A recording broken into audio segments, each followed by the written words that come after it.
Dans notre pays, le Bénin, on a une diversité de fruits. Mais la consommation directe seule ne suffit pas à tout consommer. Donc en saison, tous ces fruits pourrissent. Moi, j'ai pensé à la transformation en jus pour prendre une partie, pour consommer une partie de ces fruits produits au Bénin.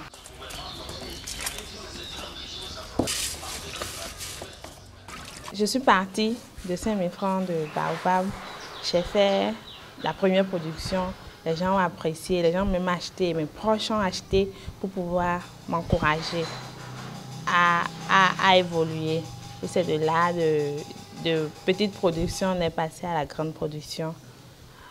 En faisant des économies, en investissant chaque fois les économies là dans les bénéfices plutôt, dans l'achat de nouveaux équipements et afin d'agrandir un peu plus la capacité de production.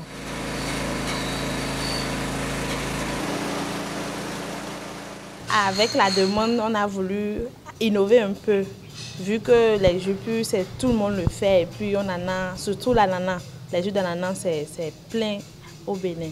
Donc nous faisons des cocktails pour mettre un peu plus de particularité, pour innover un peu plus.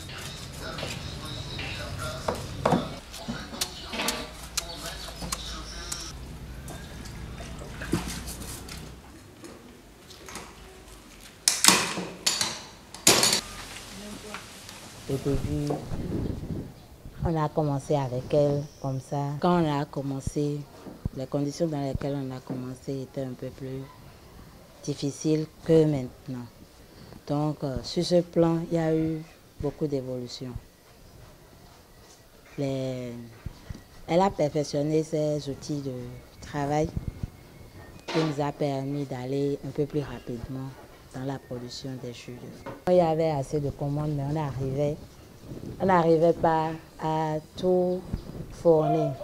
Mais aujourd'hui, on peut fournir et même laisser en stockage. Avant, elle ne nous rémunérait pas, puisqu'elle-même était encore en bas du financement. Mais aujourd'hui, quand même, elle nous paie journalièrement. On a quand même beaucoup évolué, la production a augmenté, les demandes ont augmenté aussi. Et puis, je crois que les gens s'intéressent à son travail puisqu'elle arrive à employer.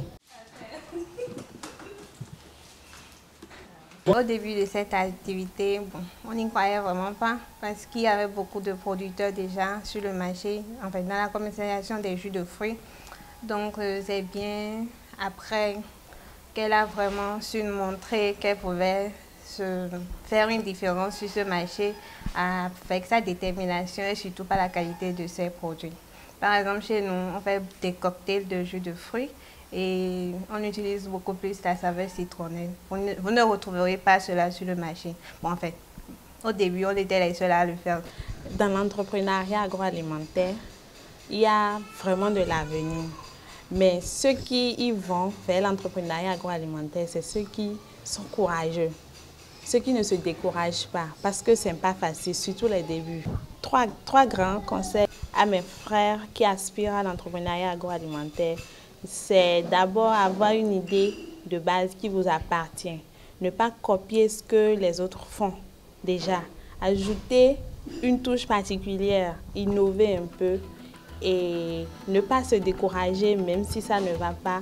Foncer, évoluer et ensuite prier pour que l'activité prospère encore.